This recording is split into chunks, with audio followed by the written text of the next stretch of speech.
কখনো কি মনে হয়েছে যে মানুষ শুধু তোমারই কাজ করে না, তুমি তাদের ভালো চিকিৎসা করো, সাহায্য করো, কিন্তু ওই লোকগুলো তোমার জিনিস কেটে ফেলেছে, তোমার অনুভূতি হালকাভাবে নাও, এমনকি মজাও করতে। এটা প্রায়ই বলা হয় হাসি এড়াতে, উপেক্ষা। কিন্তু সত্য হচ্ছে বারবার নীরব বা সবকিছুকে সময় দিয়ে মানুষকে নিশ্চিত করে যে তুমি দুর্বল, এবং তারপর ধীরে ধীরে মানুষ আপনার উপস্থিতি উপেক্ষা করতে শুরু করে। আজকের বিশ্বে ভালোকে প্রায় দুর্বলতা হিসেবে বিবেচনা করা হয়। প্রত্যেক ব্যক্তি এগিয়ে যাওয়ার ফাঁদে রয়েছে, এবং এই ঘূর্ণনশীল মানুষ যারা শান্ত থাকতে বা নিজেদেরকে দৃঢ়ভাবে উপস্থাপন করতে পারে না, তাদের ভিড়ের মধ্যে চাপিয়ে দেওয়া হয়। কিন্তু চাণক্য বলতেন, যে ব্যক্তি নিজের মর্যাদা বাড়ায় না, সমাজ তাকে কখনো সম্মান করে না। এর অর্থ হলো, আপনি যদি নিজের সম্মান করতে না শেখেন, তাহলে মানুষ আপনাকে সম্মান দেবে না। এখন প্রশ্ন উঠছে, কি করতে হবে? আমরা কিভাবে আমাদের সীমা নির্ধারণ করব? কিভাবে মানুষ অনুভব করতে পারে যে আমাদের আবেগ, আমাদের কথা এবং আমাদের উপস্থিতি মূল্য নির্ধারণ করা হয়? উত্তরটি চাণক্যের নীতিতে লুকানো আছে। এই ভিডিওতে আমি আপনাকে 17টি শক্তিশালী এবং কার্যকর উপায় বলতে যাচ্ছি, যা আপনাকে গ্রহণ করে কেবল নিজের বিট বাড়াতে সক্ষম হবে না, অন্যরাও আপনাকে সাবধানে শুনতে বাধ্য করবে। আপনার মতামত মানুন এবং আপনি সত্যি আপনার প্রাপ্য সম্মান দিতে। এই পদ্ধতিটি শুধু চাণক্য নীতি দ্বারা অনুপ্রাণিত নয়, মনস্তত্ত্ব এবং বাস্তব জীবনের অভিজ্ঞতাও রয়েছে। তাই যদি আপনি বারবার ক্লান্ত হয়ে থাকেন এবং মানুষ আপনাকে হালকাভাবে না নেয়, তবে এই ভিডিওটি আপনার জন্য। এবং হ্যাঁ, আপনি অবশ্যই শেষের দিকে তাকান, কারণ শেষ পর্যন্ত আমি আপনাকে একটি বিশেষ বোনাস টিপ দেব, যা আপনার জীবনকে নতুন দিক এবং নতুন আস্থা দেবে। মানুষ এমন কিছু শুনতে চায়, কিন্তু ভেতর থেকে তুমি বলো চলে যাও, এটা সবসময় কথা বলে। এই কারণেই যখন আপনি আপনার জিনিস বুঝতে পারেন এবং সঠিক সুযোগের গুরুত্বের সাথে সঠিক সময় এটি রাখুন, আপনার জিনিসটি শোনা যায় এবং মনে যায়। আপনি কিছু কথা বলতে চান, কিন্তু যখন আপনি এটি প্রয়োজন এবং কথা বলতে যারা সরাসরি হৃদয় এবং মনের মধ্যে পড়ে কথা বলতে। একবার কথা বলতে দুবার ভাবুন। এটা শুধু একটি কথা নয়, বরং জীবনের শিক্ষা, যা আপনার বিষয়কে প্রভাবিত করে। যদি বারবার কথা বলা থাকে, তাহলে আপনার ওজন শেষ হবে। মানুষও শুনতে পছন্দ করে না। কিন্তু যখন আপনি চুপচাপ থাকেন এবং যখন আপনার সত্যিই দরকার, তখন কথা বলুন। আপনার নীরবতা মানুষকে চিন্তা করতে বাধ্য করে, এবং যখন আপনি কথা বলেন, তখন মানুষ সাবধানে শুনতে থাকে। এখন ভালো নীতিতে বুঝে নিন। আচার্য চাণক্য একবার বলেছিলেন যে বোকাটির পরিচয় হচ্ছে সে জিজ্ঞাসা না করেই পরামর্শ দেয়। চাণক্য তার সারা জীবন নীরবতার শক্তি বুঝতে এবং শেখায়। তিনি তার শিষ্য চন্দ্রগুপ্ত মৌর্য রাজনীতি, যুদ্ধ ও কূটনীতি শেখাতেন। বারবার বলেছেন যে শব্দকে তলোয়ার হিসেবে ব্যবহার করা হয়, কম কিন্তু কার্যকর। একজন কৌশলবিদ সবসময় কথা বলতে পারেন না, বরং এটা হচ্ছে কবে কথা বলা, কত কথা বলা এবং কার কথা বলা। যদি চাণক্য প্রত্যেক মন্ত্রীর সামনে কথা বলতে থাকে, তাহলে কেউ তার বিষয়টি গুরুত্বের সাথে নেয় না। কিন্তু যখন তারা কথা বলছিল, তখন পুরো রাজদরবার শান্ত হয়ে গিয়েছিল, কারণ সবাই জানত এখন যা বলা হয়েছে তার গভীরতা ও অর্থ উভয়ই থাকবে। তোমার জীবনটাও এমন কিছু। যদি আপনি চান মানুষ আপনার জিনিসকে মানুক, আপনার মতামতকে সম্মান করুক, তাহলে আপনাকে শিখতে হবে কখন চুপ থাকতে হবে এবং কখন কথা বলতে হবে। এটা কোনো অভ্যেস না, একদিনে সময় লাগবে। কিন্তু একবার আপনি এই শিল্প শিখলে, আপনার নীরবতা আপনার শক্তি হয়ে যাবে। মনে রাখবেন, যে লোক সবসময় কথা বলে সে মানুষের শ্রদ্ধা নিয়ে, কিন্তু হৃদয়ে নয়। আর যারা হৃদয়ে বসেন, তারা সেই সব লোক যারা সঠিক সুযোগের ডাল কথা বলে। তাই যদি আপনি সত্যি আপনার সম্মান করতে চান, তাহলে কথা বলার আগে চিন্তা করুন এবং কেন কথা বলতে হবে, এবং কেন কথা বলা উচিত, এবং কেন দ্বিতীয় পাঠ শান্তিপূর্ণভাবে নীরব দৃষ্টি মন্থন করতে হবে। এটা একটা সূক্ষ্ম কিন্তু খুব শক্তিশালী উপায়। আপনার কাছে সবচেয়ে গোপন ও কার্যকর অস্ত্র আছে। একটি নীরব দোকান, কোনো শব্দ, কোনো শক্তিশালী প্রতিক্রিয়া, কেবল একটি শান্ত স্থিতিশীল চেহারা যখন কেউ আপনাকে অসম্মান করে। এই সহজ পদক্ষেপ পুরো শক্তি ভারসাম্য পরিবর্তন করতে পারে। চাণক্য বলতেন যে ক্ষমতার সবচেয়ে বড় প্রমাণ হচ্ছে সংযম। যে তার অনুভূতি নিয়ন্ত্রণ করে, সে সবচেয়ে বড় বিজয়ী।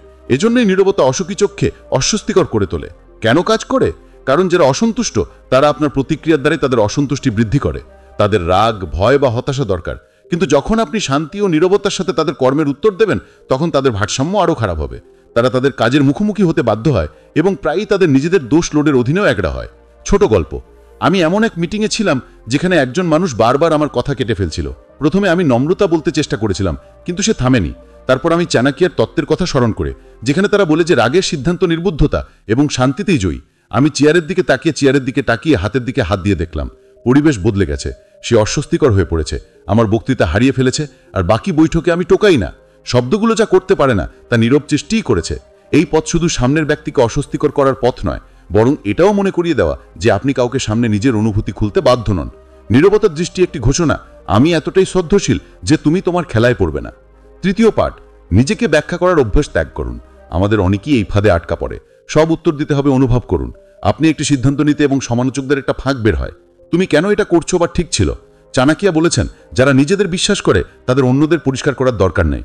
বুদ্ধিমান তার বিবেচনায় কাজ করে, সমাজের অনুমোদন দ্বারা নয়। মানুষ প্রশ্ন করে কারণ আপনার স্বাধীনতা তাদের কণ্ঠকে চ্যালেঞ্জ করে, কিন্তু তাদের অসুবিধা আপনার দায়িত্ব নয়। যখন আপনি নিজেকে ব্যাখ্যা করতে শুরু করেন, তখন অন্যদের কাছে আপনার শক্তি হস্তান্তর করেন এবং তাদের প্রশ্ন করার সুযোগ দেন। যতই আপনি ব্যাখ্যা করার চেষ্টা করবেন, তারা আরও প্রশ্ন করবে।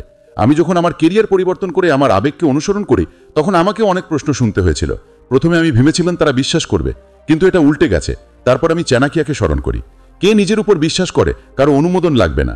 কেউ যখন জিজ্ঞেস করলো, তুমি চাকরি ছেড়ে দিলে কেন, আমি শুধু বলেছি, কারণ আমাকে এটা করতে হবে। আর জিনিসটি সেখানেই শেষ হয়ে গেছে। নিজেকে ব্যাখ্যা করার অভ্যেস ত্যাগ করলেই স্বাধীনতা লাভ করে। আমি আমার সিদ্ধান্ত বিশ্বাস করি, তোমার অনুমোদন লাগবে না। আত্মবিশ্বাসে ভরা নীরবতা কখনো কখনো পরিষ্কারের চেয়েও বেশি শক্তিশালী। চতুর্থ পাঠ, শান্তি হলো সবচেয়ে বড় অস্ত্র এবং কৌশল। কখনো অসুখীর সবচেয়ে শক্তিশালী উত্তর হচ্ছে উত্তর না দেওয়া। চুপ থাকাটা দুর্বল নয়, কিন্তু চিন্তাভাবনা সিদ্ধান্ত। আর এটা বার্তা দেয় যে শব্দগুলো কখনোই দিতে পারে না। চাণক্য বলেন, বোকা নিয়ন্ত্রণ করা হচ্ছে জ্বলন্ত গহ্বরকে ধরার মতো। এ কারণেই বিতর্কটিতে পড়ে যাওয়া ক্ষতিকর এবং চুপ থাকা বুদ্ধিমানের কাজ। কেন কাজ করে? কারণ অসুখী বাড়ছে যতক্ষণ আপনি এর প্রতিক্রিয়া দেখছেন। যখন কেউ আপনাকে নেতিবাচকতার মধ্যে টেনে আনার চেষ্টা করে, তখন সে আপনার প্রতিক্রিয়া চায়, লড়াই বা আপনার আচরণকে ন্যায্যতা প্রমাণ করতে। কিন্তু যখন আপনি তাদের শব্দগুলোর উত্তর না দিয়ে বাতাসে ঝুলতে পারেন, তাদের নিজেদের কাজের জন্য দায়িত্ব বাড়াতে হবে। আমি এমন একজন ব্যক্তির সাথে মোকাবেলা করেছি, যিনি কৌতুকের মধ্যে অন্যদের উপর কঠোর ছিলেন। একদিন সে আমার কাজের উপর ভেঙে পড়ে। আমি কোনো পরিষ্কার পরিচ্ছন্নতা দেইনি, শুধু ভ্রু, শান্ত এবং অস্বস্তিকরতা তৈরি। সে আটকে পড়ে, ফাঁকি দেয় আর অবশেষে চুপ করে গেল। সেই মুহূর্তটা বদলে দিয়েছে সব কিছু। আমার নীরবতা শুধু আমার শক্তিকে বাঁচিয়ে দেয়নি, বরং একটা শক্তিশালী বার্তা দিয়েছে, তুমি সিদ্ধান্ত নিতে পারো না আমি কেমন অনুভব করছি। নীরবতা এমন একটি ঢাল যা আপনার মনের শান্তি রক্ষা করে। আত্মবিশ্বাস দেখান এবং নিজেকে মনে করিয়ে দেয় যে আপনার সম্মান বিতর্কের বিষয় নয়। চাণক্যের মতে আগুন নিজেই ছত্রভঙ্গ করতে পারে, কারণ বিতর্কটা হচ্ছে একই আগুন ধরার মতো। যে আগুন জ্বলে যাচ্ছে তাতে ক্ষতিটা তোমার হবে। পঞ্চম পাঠ, মাথা উঁচু রাখুন। মাথা উঁচু রাখা একটি শক্তিশালী কৌশল, যার শক্তি কখনো শেষ হয় না। কেউ আপনাকে অবহেলা করলে তাদের উদ্দেশ্য আপনাকে ছোট দেখানোর, কিন্তু যখন আপনি সোজা দাঁড়ান, কাঁধে পিছনে এবং মাথা উঁচু রাখা, আপনি একটি পরিষ্কার বার্তা দিতে, আমি জানি আমি কে এবং তোমার কথা বা কাজ আমাকে পড়তে পারবে না। চাণক্য বলতেন, কে তার সম্মানকে উঁচু রাখে সে সবচেয়ে বড় যোদ্ধা। এই আত্মবিশ্বাস আপনার ভেতরের লুকানো শক্তি দেখায়। আস্থা কিভাবে কাজ করে। যারা আপনাকে অপমান করে তারা ভয় পায় বা ঝাঁক দেয়, কিন্তু যখন তুমি বাঁক দিতে অস্বীকার করো, তখন তুমি তাদের মিথ্যা অধিকার উপেক্ষা করো। পরের বার রাগ করার পরিবর্তে একটি ওয়ার্ড পায়। গভীর শ্বাস নিন, মাথা তুলে নিন, তাদের চোখে আস্থা সহ তাদের দেখুন, হালকা হাসি দাও এবং সামনে এগিয়ে যাও, যেন তাদের দুনিয়ায় কোনো জায়গা নেই। আপনার মনোভাব কোনো স্ট্যান্ডিং বা বিতর্কের চেয়ে বেশি কার্যকর হবে। প্রকৃত আস্থা মানে কাউকে প্রমাণ করা নয়, বরং নিজেকে মনে করিয়ে দেওয়া যে তুমি ইতিমধ্যে পুরো। যখন আপনি মাথা উঁচু রাখেন, তখন আপনি স্বীকার করেন যে আপনার যা দরকার তা আপনার আছে। তাদের নেতিবাচকতা আপনাকে আবদ্ধ করে না এবং আপনার আত্মসম্মান সবসময় আরাধ্য হয়। এজন্যই গর্বের সাথে বেঁচে থাকার জন্য, কারণ তুমি যথেষ্ট, আর এটা তোমার অসুখের বিরুদ্ধে তোমার সবচেয়ে বড় অস্ত্র। ষষ্ঠ পাঠটি, আত্মসম্মান বজায় রাখা। অনেক সময় বিরক্তিকরভাবে মোকাবেলা করার সবচেয়ে কার্যকর উপায় হচ্ছে এক ধাপ পিছিয়ে যাওয়া। সত্যি বলতে, প্রত্যেকেরই জীবনের নিকটতম হওয়ার অধিকার নেই। যখন কেউ বারবার আপনার সীমানা ঋণ দেয়, তখন এটি দুর্বলতা নয়, আত্মসম্মানের সবচেয়ে বড় বিজয়। এটা আপনার শক্তি রক্ষা এবং আপনার মঙ্গল অগ্রাধিকারের একটি উপায়। আপনার জীবনটাকে একটা বিশেষ জায়গায় বুঝুন। যারা আপনাকে সম্মান করে তারা পূর্ণ পাশ পাবেন। যারা নাটক বা নেতিবাচকতা নিয়ে আসে, তারা আপনাকে তাদের জীবন থেকে দূরে রাখে। এটা খুব সহজ। আমার এক বন্ধু ছিল যে সে আমার সিদ্ধান্তের ব্যাপারে সতর্ক করে দিচ্ছিল। শুরুতে আমি তাকে উপেক্ষা করেছিলাম, যে আমি আরো সংবেদনশীল হচ্ছি, কিন্তু ধীরে ধীরে তার কাজগুলো আমাকে খুব বিরক্ত করতে শুরু করে। তারপর আমি চাণক্যের নীতিটা মনে করি। অপমান সহ্য করা দুর্বলতা নয়, কিন্তু বারবার নিজেকে সহ্য করা ক্ষতি করার মতো। আমি সিদ্ধান্ত নিয়েছি যে এখন দূরত্ব তৈরি করতে হবে। যুদ্ধ নেই, বিতর্ক নেই, শুধু দূরে থাকো। ফলাফল ছিল আমি আলো অনুভব করতে শুরু করি। আমি মুক্ত অনুভব করলাম এবং আমি বুঝতে পেরেছিলাম যে আমার সম্পর্ককে সম্মান করা উচিত, পরেনি। শান্তি রক্ষা করা দরকার, না স্বার্থপর নয়। দূর থেকে জায়গা পরিষ্কার, উন্নয়ন এবং ভালো সম্পর্কের জন্য হয়ে যায়। এটা একটা শক্তিশালী অনুস্মারক যে আপনি সিদ্ধান্ত নেবেন যে আপনি আপনার জীবনে কে অন্তর্ভুক্ত করবেন। প্রশ্ন মাধ্যমে সপ্তম পাঠ, ধোয়া। যখন কেউ আপনাকে অপমান করে তখন সে প্রায়ই উস্কে দেয় বা চাপ দেওয়ার চেষ্টা করে, কিন্তু রাগ করার পরিবর্তে আপনি পরিস্থিতি ঘুরতে পারেন। তাদের একটি সরল ও সরাসরি প্রশ্ন জিজ্ঞাসা করুন, কেন তুমি যে ঠিক মনে করছো? অথবা আপনি এটা থেকে কি অর্জন করতে চান? কেন এইভাবে কাজ করে? প্রশ্ন সামনের মানুষ চিন্তা করতে বাধ্য করে। প্রায়ই তাদের আচরণ প্রথমবারের মতো তাদের আচরণকে অপমান করার অভ্যাস বা আবেগপ্রবণ। কিন্তু যখন আপনি তাদের বললে, আপনি তাদের হাতের কথোপকথন নিয়ন্ত্রণ নিতে বাধ্য। ধরুন আপনি বারবার আপনার কথা কেটে ফেলছেন। সতর্কতার পরিবর্তে শান্তিপূর্ণভাবে জিজ্ঞাসা করুন, আমি দেখেছি তুমি বারবার আমার জিনিস কেটে ফেলেছ, কোনো বিশেষ কারণ আছে? এই প্রশ্নগুলির সাথে আপনি শক্তির খেলা পরিবর্তন করেন। এটা কঠোর নয়, লড়াইও না। এটা পরিষ্কার দেখায় যে আমি এখানে নিয়ন্ত্রিত এবং আপনি আমার নিজের পরিমাণ অতিক্রম করা যাক না। এছাড়াও চাণক্য একই বুদ্ধিমান রাগ ছাড়া তার দিক ব্যাখ্যা করে। প্রশ্ন জিজ্ঞাসা করা যে নীতি। অষ্টম পাঠ, স্বচ্ছতার সঙ্গে সীমা সেট করণ। কখনো অসুখী উত্তর দেওয়া ভালো, এর মানে রাগ করা নয়। শান্তি ও দৃঢ়ভাবে বলতে হবে তুমি কি সহ্য করবে এবং কি করবে না। যেমন, আমি এইভাবে কথা বলতে পছন্দ করি না, অনুগ্রহ করে সম্মান সঙ্গে কথা বলুন। অথবা আমাকে টোকিং বন্ধ করুন, আমি আমার জিনিস শেষ করতে চাই। অসন্তুষ্ট থাকে যতক্ষণ না এটা চ্যালেঞ্জ করা না হয়। অনেক মানুষ আপনার সীমানা নির্ধারণ করে যে তারা কত পার হতে পারে, কিন্তু যখন আপনি শান্ত এবং পরিষ্কার শব্দে আপনার সীমা বলুন, এটি একটি শক্তিশালী বার্তা। তোমার আচরণ গ্রহণযোগ্য নয় এবং আমি এটা সহ্য করব না। ধরুন একজন বন্ধু প্রায় ওয়ার্পে আঘাত করে। এটা উপেক্ষা বা বিপরীত করার পরিবর্তে আপনি বলতে পারেন, আমি জানি তুমি মজা করছো, কিন্তু এই জিনিসগুলো আমাকে আঘাত করেছে। আমি চাই তুমি আমার সাথে এইভাবে কথা বলো না। এই প্রতিক্রিয়া সহজ, ভদ্র এবং সোজা শব্দ। রাগ ছাড়া একটি সীমানা সেট আপনার আত্মসম্মান এবং নিয়ন্ত্রণ দেখায়। এটা শুধু আপনাকে রক্ষা করে না, অন্যদেরও শেখায় কিভাবে তারা আপনাকে সম্মান করে। চাণক্য বলছে যে তার মৃত্যুর লঙ্ঘন করে প্রথমে তাকে সতর্ক করে, তারপর দূরত্ব তৈরি করে। এটাই আসল শক্তি। নবম পাঠকে নিরপেক্ষ করে তুলুন। অপমান অনেক সময় ব্যক্তিগত মনে হয়, কিন্তু আমরা যদি এটি নিরপেক্ষ করি তাহলে আপনি নেতিবাচকতা এমনভাবে দেখতে পারেন যাতে আপনি আরামদায়কভাবে এটি পরিচালনা করতে পারেন। মাঝে হাসি দিয়ে এটা বিশ্বাসের সাথে উত্তর দেওয়া যায় যে তাদের কথাগুলো আপনাকে কাঁপতে পারবে না। যখন আপনি নিরপেক্ষভাবে অপমান দেখবেন তখন আপনি সামনের একটা শুরু করবেন। আপনি সংঘর্ষ থেকে বিতর্ক গ্রহণ এবং আপনার নিয়ন্ত্রণে নিতে। কল্পনা করুন না কোনো সহকর্মী বলছে আপনি একটি সহজ উপায় নির্বাচন করছেন। রাগ না করার পরিবর্তে আপনি বলতে পারেন, আমি শুধু স্মার্টভাবে কাজ করছি। আপনার পরামর্শগুলি জানতে পছন্দ করবে আমি কিভাবে এটি আরও ভালো করতে পারি। এই উত্তর আস্থা এবং ইতিবাচকতা দেখায়। এটি বলে যে আপনার মূল্য অন্যদের নেতিবাচকতার দ্বারা হ্রাস না। যখন মানুষ দেখবে যে তাদের অপমান তাদের উপর প্রভাব ফেলে না, তখন তারা প্রায়ই থেমে যায়। চাণক্য বলছে, যদি তুমি শত্রুকে হাসিতে পরিণত করতে পারো তাহলে তুমি কখনো হারবে না। এটাই আসল ক্ষমতা। মেডিটেশন পাঠ আপনার উপস্থিতি কাটিয়ে উঠতে সঠিকভাবে শরীরের ভাষা ব্যবহার করে। অনেকবারই আমাদের শরীরের ভাষা আমাদের শব্দের চেয়ে বেশি প্রভাব ফেলে। যখন আপনি আপনার শরীরকে অপমান করার মুখোমুখি হন এবং তার মুদ্রা আপনার শক্তি এবং আস্থা দেখাতে পারে। কিভাবে অনেকবার থেকে আপনার জিনিসগুলি জোরালোভাবে করবেন। সোজা হয়ে বসুন। একটি সঠিক এবং শক্তিশালী মুদ্রা দেখায় যে আপনি আত্মবিশ্বাসী এবং সহজে চাপানো যাবে না। চোখ মিশিয়ে দাও। পরিষ্কার এবং স্থিতিশীল চোখের সাথে কথা বলা আপনাকে মনোযোগ দিচ্ছে এবং ভয় থেকে এগিয়ে নমন করবেন না। এটা অবিলম্বে সম্মান করার একটি উপায়। শান্ত এবং নিয়ন্ত্রিত রাখুন। স্নাভিকতা বা অদ্ভুত অঙ্গভঙ্গি দেখান যা অপমানকারীদের সুযোগ দেয়। ধরুন কেউ তোমাকে কেটে ফেলেছে, লড়াই করার চেষ্টা করবেন না বা জোরে কথা বলতে তাড়াহুড়ো করবেন না। শুধু তোমার জিনিস থামাও, তাদের স্থিতিশীল চোখে দেখতে এবং তাদের শেষ করার জন্য অপেক্ষা করুন।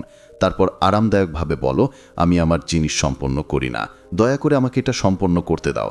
অপমান দেখছে নিরাপত্তাহীনতায়। কান, হুকিং চোখ বা স্নায়ুশক্তি এমন লক্ষণ যা সুবিধাগুলি অপমান করে। আস্থা দেখান, চোখে সোজা এবং চোখে ধরে রাখা এবং আপনি পরিষ্কার বার্তা দিতে সংযম বজায় রাখা। আমি এমন একজন মানুষ নই যে খুব সহজে ভাঁজ হয়। চাণক্য বলতেন যে একজন ব্যক্তি তার আবেগভঙ্গুরতা থেকে তার দুর্বলতা তৈরি করে, তাই আপনার আবেগের উপর নজর রাখুন। আপনার উপস্থিতি শক্তিমত্তার বিবৃতি, আপনাকে অনেক কিছু ব্যাখ্যা বা জোর দিতে হবে না। এই উদ্দেশ্য নিয়ে 11তম পাঠ আলোচনা শেষ করুন। মাঝে সবচেয়ে ভালো উপায় হচ্ছে অপমান পরিবেশ বন্ধ করা। কিন্তু কিভাবে এটা করতে হবে এটা খুবই গুরুত্বপূর্ণ। কিভাবে করব? শান্ত থাকুন এবং দৃঢ়ভাবে বলুন, এই কথোপকথন সঠিক পথে যাচ্ছে না। আসুন আমরা এই বিষয়টা পরে শুরু করি, যখন আমরা উভয়ের সম্মানের সাথে কথা বলতে পারি। তোমার জায়গাটা তৈরি করো। যদি কোনো বন্ধু বা সহকর্মী কিছু অপমান করে, তাহলে আমার মনে হয় আমাদের দুজনেই ভিন্ন চিন্তা ভাবনা আছে। আমি এখন একটু সময় নিচ্ছি। এভাবে আপনি আপনার হাতের শক্তি নিয়ন্ত্রণে নিয়ে যাবেন। এটা স্পষ্ট করে যে আপনি আপনার সময় এবং শক্তির মূল্য জানেন এবং নেতিবাচকতার মধ্যে এটি নষ্ট হবে না। ঝগড়া ছাড়াই আপনার সীমা নির্ধারণ করুন। যখন আপনি শান্ত কিন্তু পরিষ্কারভাবে কথোপকথন শেষ করেন, তখন সামনের ব্যক্তি তার উত্তরটি পেতে পারেন না। মনে রাখবেন, দূরে থাকা দুর্বলতা নয়, শক্তি। এটা দেখায় যে আপনার মূল শান্তি এবং স্থিতিশীলতা আপনার সবচেয়ে বড় শক্তি। চাণক্য বলেছে, নোংরা পুকুর মধ্যে অনেক অনুসন্ধান করার জন্য বোকার সঙ্গে তর্ক করা একই। এই কারণে প্রকৃত গোয়েন্দা হলো যে আপনি শান্তিরক্ষী থেকে কিছুক্ষণ দূরে থাকতেন। 12তম পাঠ, না জানাও এটাই তোমার সবচেয়ে বড় শক্তি। আমরা সবাই ভেতরে অন্যদের কথা না বলতে ভয় পাচ্ছি। অনেকবার আমরা হ্যাঁ বলি কারণ আমরা মনে করি মানুষ রাগ পাবে যদি আমরা প্রত্যাখ্যান করি, সম্পর্ক খারাপ হবে বা আমরা খারাপ দেখব। কিন্তু আসলে যখন আপনি আপনার সীমানার জন্য এটা বলতে পারবেন না, আপনি নিজেকে এবং আপনার সম্মান ক্ষতি করছেন। মনে করুন একজন বন্ধু বারবার এমন কিছু করছেন যা আপনি করছেন বা আপনার সুবিধার বাইরে কি আছে। আপনি সবসময় শান্তভাবে বিবেচনা করেন, কারণ আপনি চান না বন্ধুর রাগ হোক বা আপনার বন্ধুত্ব খারাপ। কিন্তু এই চিন্তা আপনাকে ভেতর থেকে দুর্বল করে তোলে। আপনার অনুভূতি চাপা পড়ে এবং শেষ পর্যন্ত আপনি নিজেকে দোষী মনে করতে শুরু করেন। না বললে এটা খারাপ কিছু না। আসল শক্তি আসে যখন আপনি আপনার কথাটাকে সম্মান দিয়ে রাখতে পারেন। উদাহরণস্বরূপ, যদি কেউ আপনাকে দেরিতে কাজ করতে বলে এবং আপনি ক্লান্ত হয়ে থাকেন, তাহলে আপনি বলতে পারেন, আমি আজ এতদিন কাজ করব না, আমাকে শান্ত করতে হবে। এটা শুধু আপনার সীমা বলতে কিভাবে, এবং এটা আপনার সম্পর্ক খারাপ না। আসলে যখন আপনি পরিষ্কার এবং ভদ্র কথা বলতে না, সামনে আপনাকে সম্মান করে, কারণ সে জানে যে আপনিও নিজের জন্য দাঁড়ান। এটি কেবল আপনার আত্মসম্মান বৃদ্ধি করে না, বরং মানসিকভাবেও আপনাকে শক্তিশালী করে তোলে। মনে রাখবেন, কথা বলা মানে আপনার চাহিদা, সুখ এবং শান্তির অগ্রাধিকার দেয়া। যারা বুঝতে পারছে তারা আপনার সীমানা সম্মান করবে, এবং যারা না, তাদের দূরত্ব ভালো। 13তম বিন্দুতে বন্ধুত্ব। এটাই তোমার সবচেয়ে বড় শক্তি। আমাদের ভেতরে অনেক বড় সমালোচক লুকানো আছে, যে কণ্ঠস্বর আমাদের বারবার বলে যে আমরা যথেষ্ট নই, আমরা ভুল, আমরা সফল হব না। এই সমালোচকের বিরুদ্ধে লড়াই করা প্রায়ই কঠিন, কিন্তু আমরা যদি তাকে বন্ধু বানাই, তাহলে আমরা আমাদের জীবনে অলৌকিক কাজ করতে পারি। যখন কেউ আপনাকে বাবার পেশকে অপমান করে, তখন বাহ্যিক নেতিবাচকতার বিরুদ্ধে লড়াই করা প্রয়োজন হয় না। তবে সবচেয়ে বড় যুদ্ধটি আপনার ভেতরের নেতিবাচক চিন্তাভাবনা নিয়ে, যা আপনাকে নিজেকে গেজ করতে দেয় না। নিজের সাথে বন্ধু হওয়া মানেই আপনার বৈশিষ্ট্যকে স্বীকৃতি দেওয়া। আপনার ভুলগুলো আলিঙ্গন করুন, এবং অন্যদের কাছ থেকে আমরা যে ভালোবাসা আশা করি তা আমাদের দিতে হবে। ঠিক যেমন একজন ভালো বন্ধু তোমাকে সামলাতে শেখায়, তুমি নিজের সাথে থাকতে শিখেছ। সহানুভূতি এবং প্রেমের সাথে যদি কেউ আপনার দুর্বলতার চেষ্টা করে, তাহলে নিজেকে বলুন, আমি জানি আমি ঘাটতি রাখছি, কিন্তু আমি কাজ করছি এবং ভালো হয়ে উঠছি। যদি কেউ আপনার সাফল্যকে প্রশ্ন করে, তাহলে নিজেকে বলুন, আমি কি করেছি তা আমার জন্য সঠিক, এবং আমি আমার কঠোর পরিশ্রমের জন্য গর্বিত। যখন তুমি নিজের সেরা বন্ধু হয়ে যাও, তখন কেউ তোমার আত্মাকে আঘাত করতে পারবে না। বাইরের মানুষ বলে যে তাদের প্রভাব কমে যায়, কারণ বন্ধুত্ব আপনাকে ভেতর থেকে শক্তিশালী করে তোলে। এই বন্ধুত্ব আপনাকে সব চ্যালেঞ্জের বিরুদ্ধে লড়াই করার শক্তি দেয়। প্রতিটি কঠিন সময়ে আপনি একটি সমর্থন হয়ে ওঠেন, এবং আপনার জীবন একটি নতুন দিক দেয়। 14তম বিন্দুতে ফিরে আসো। যখন কেউ অবহেলা করে, তখন হাস্যরস মজার এবং কার্যকর অস্ত্র হতে পারে। চাণক্য বলতেন, যে তার শত্রুকে হাসিতে উড়িয়ে দেয়, সে যুদ্ধ ছাড়াই বিজয় লাভ করে। হাস্যরস ব্যবহার করে আপনি কেবল অপমানকে নিরপেক্ষ করেন না, বরং সামনের ব্যক্তির প্রতি আক্রমণাত্মক না করেও সাড়া দেন। কিভাবে করব? পরের বার কেউ হালকা কিন্তু স্মার্টভাবে উত্তর দিল। উদাহরণস্বরূপ, যদি কেউ বলে যে আপনি সর্বদা ধীর কাজ করেন, তবে আপনি হ্যাঁ উত্তর দিতে পারেন, কারণ আমি কচ্ছপ কিন্তু অবিচলিত চলমান একটি জাতি জয়। এই উত্তর শুধুমাত্র বায়ুমণ্ডলকে আলো দেয় না, বরং সামনের মানুষটিকে চিন্তা করতেও বাধ্য করে। কেন কাজ করে? হাস্যরস অপমানকে উল্টে দেয় এবং পরিস্থিতি নিয়ন্ত্রণ করে। এটা দেখায় যে আপনি এত আত্মবিশ্বাসী যে আপনি সামনের জিনিসগুলি গুরুত্বের সাথে গ্রহণ করবেন না। এছাড়াও এটি অন্যদের নিয়ে আসে যারা আপনার পক্ষে কথোপকথনের অংশ, কারণ মানুষ হাস্যরস বাণিজ্য আকরণ করে। আমি একবার আত্মীয়ের ওয়ার্পের জবাব দিয়েছিলাম, আপনি যদি আমার ত্রুটি গণনা করেন তাহলে আপনি অস্কার জিততে পারেন। সবাই হাসছিল আর আত্মীয়ের কথা বন্ধ হয়ে গেল। চাণক্যের শেখার হাস্যরস হচ্ছে তলোয়ার, যা শত্রুকে রক্তপাত না করে পরাজিত করে। হাস্যরসের সাথে প্রতিক্রিয়া আপনাকে আত্মবিশ্বাস এবং বুদ্ধি উভয়ই দেখায়, এবং এটি সামনে অস্বস্তিকর। 15তম পয়েন্ট, সঠিক সময় কথা বলে। আমাদের সংস্কৃতিতে আমরা প্রায় শিখিয়ে দেই যে চুপ থাকা ভালো, কিন্তু চাণক্য বলতেন নীরবতা শক্তি, কিন্তু সঠিক সময়ে কথিত শব্দ যুদ্ধ জয় করতে পারে। যখন কেউ বারবার আপনার সীমানা ঋণ দেয়, যেমন অফিসে আপনার জিনিস উপেক্ষা করা বা একটি পরিবারে সতর্ক করা, সঠিক সময়ে সাড়া দেয়া এবং সঠিক কথায় সাড়া দেয়া আপনার শক্তিকে দেখায়। কিভাবে করব? যখন কেউ আপনাকে কমিয়ে দেয়, তখন রাগ করার পরিবর্তে সঠিক সুযোগের জন্য অপেক্ষা করুন। উদাহরণস্বরূপ, যদি কোনো সহকর্মী মিটিং আপনার ধারণাকে অর্থহীন বলে ডাকে, শান্ত থাকুন এবং পরে ব্যক্তিগতভাবে, আমি মনে করি আমার ধারণাটি বোঝা ছাড়া বরখাস্ত করা ঠিক না, এর আবার ডিস্ক করা যাক। এই উত্তর শান্ত, পেশাদারী এবং দৃঢ়। অথবা যদি কেউ পরিবারে ওয়াব ঘৃণা করে, তাহলে আপনি সবসময় ফোনে থাকো, আমি আমার কাজ পরিচালনা করার চেষ্টা করছি, কিন্তু আমি সবসময় তোমার কথা শুনতে সময় নিতে পারি। কেন কাজ করে? এইভাবে ভারতীয় দর্শকদের জন্য আপেক্ষিক, কারণ আমরা প্রায়ই পরিবার বা অফিসে মন্তব্য মুখোমুখি হই যার উত্তর কঠিন মনে হয়। সঠিক সময় এবং শব্দ নির্বাচন করে আপনি সম্পর্ক ছাড়াই আপনার কথা রাখতে পারেন। আমার বসের এক কলিগ বারবার আমার বসকে আঘাত করার জবাব দিয়েছিল যখন প্রকল্পটি সম্পন্ন হয়েছিল। তিনি বলেন, আমি মনে করি আমার কঠোর পরিশ্রমের ফল এখন সামনে। বস শুধু তাকে শুনতেন না, তাকে সম্মানও করতেন। চাণক্যের কথা শেখার তলোয়ারের থেকেও দ্রুততর, তবে সঠিক সময় এবং সঠিক সময় ব্যবহার করা হয়। মনে রাখবেন, অপমান সবসময় গুজব ছাড়া দেয় না, কখনো নীরবতা সবচেয়ে দ্রুতগতির শব্দ। আপনার সম্মান রক্ষা করা মানে যুদ্ধ নয়, কিন্তু আপনি নিজেকে কতটা গুরুত্ব দিতে হবে তা নির্ধারণ করা। শান্তভাবে, কখনো কখনো কঠিন শব্দ, এবং কখনো আপনার উপস্থিতি থেকে তুমি সেই ব্যক্তি হতে পারো যে কাঁদতে পারবে না, কারণ যেদিন থেকে তুমি নিজেকে জড়িয়ে দিতে শুরু করবে, সেদিন থেকে বিশ্ব তোমাকে গুরুত্বের সাথে নিয়ে যাবে। পয়েন্ট নম্বর 16, আপনার শক্তি সঠিকভাবে ব্যবহার করুন। যখন কেউ আপনাকে অসম্মান করে, তখন আপনার প্রথম প্রতিক্রিয়া হতে পারে অবিলম্বে উত্তর দেওয়া বা বিতর্কে যাওয়া। কিন্তু চাণক্য বলছেন, আপনার শক্তি ব্যবহার করুন যেখানে এর প্রভাব নিরর্থক বিতর্ক নয়। অসন্তুষ্টের অবহেলার মধ্যে তার শক্তি নষ্ট না করে আপনার লক্ষ্য এবং আত্ম উন্নতির ওপর তার ওপর চাপিয়ে দেয়া। কিভাবে করব? নিজেকে জিজ্ঞাসা করুন, যখন কেউ ওয়ার্পে আঘাত করে বা আপনাকে কম দেখানোর চেষ্টা করে, এই ব্যক্তির ব্যাপারটা কি আমার সময় এবং শক্তির মূল্য? উত্তর না হলে শান্তিতে হাসুন এবং আপনার কাজ, আপনার আবেগ বা আপনার সাথে যারা, তাদের সাথে আপনার শক্তি রাখুন। উদাহরণস্বরূপ, যদি কোনো সহকর্মী আপনার কঠোর পরিশ্রমকে প্রশ্ন করে, তাহলে উত্তর দেওয়ার পরিবর্তে আপনার প্রজেক্টকে উন্নত করার জন্য সময়টি ব্যবহার করুন। আপনার কাজই হবে আপনার সবচেয়ে বড় উত্তর। কেন কাজ করে? যারা চটপল হয় তারা প্রায়ই আপনার শক্তি টানতে চায়। যখন আপনি তাদের জিনিস উপেক্ষা করে আপনার লক্ষ্যের দিকে মনোযোগ দেন, তখন আপনি কেবল আপনার মানসিক শান্তি সংরক্ষণ করেন না, আপনার অগ্রগতিতেও তাদের চুপ করে রাখেন। আমার এক বন্ধু বলেছিল যে তখন তার বস তার কঠোর পরিশ্রমকে অর্থহীন বলে ডাকে, তিনি উত্তর দেওয়ার পরিবর্তে তার কর্মদক্ষতা দ্বিগুণ করে দেয়। পরের প্রজেক্টে তিনি প্রশংসা পেয়েছিলেন এবং বস তার ভুল বুঝতে পেরেছিলেন। চাণক্যের শেখার হচ্ছে সত্যিকারের শক্তি, যা আপনাকে এমন এক শক্তি বাড়িয়ে তোলে যা আপনাকে টেনে নামায় না। সঠিক দিক থেকে আপনার শক্তি নির্মাণ করে আপনি কেবল আপনার সম্মান রক্ষা করবেন না, বরং আপনার জীবনকে উন্নত করবেন। 17তম পয়েন্টে, আপনার অর্জন দেখাবেন না। আমাদের অনেকেই মনে করি আপনার সফল বা অর্জনকে বলার জন্য এটা দুর্বল, তাই তারা চুপ আছে। কিন্তু বাস্তবটা হচ্ছে, যদি আপনি আপনার কাজ না করেন, আপনার কাজ এবং আপনার অগ্রগতিকে উপেক্ষা করেন, তাহলে মানুষ আপনার ক্ষমতাকে উপেক্ষা করে। চাণক্য বলতেন যে তার যোগ্যতা লুকানো হচ্ছে, সমাজ তাকে সাধারণ হিসেবে গ্রহণ করে। কেন এটা দরকার? কারণ পৃথিবী তোমার মন পড়তে পারবে না। যদি আপনি আপনার কঠোর পরিশ্রম এবং ফলাফল না দেখান, তাহলে মানুষ বুঝতে পারবে না আপনার মূল্য কত। কিভাবে করব? আপনি অফিসে একটি চমৎকারভাবে একটি প্রকল্প সম্পন্ন করেছেন, এটি নিজেকে নিতে শিখুন।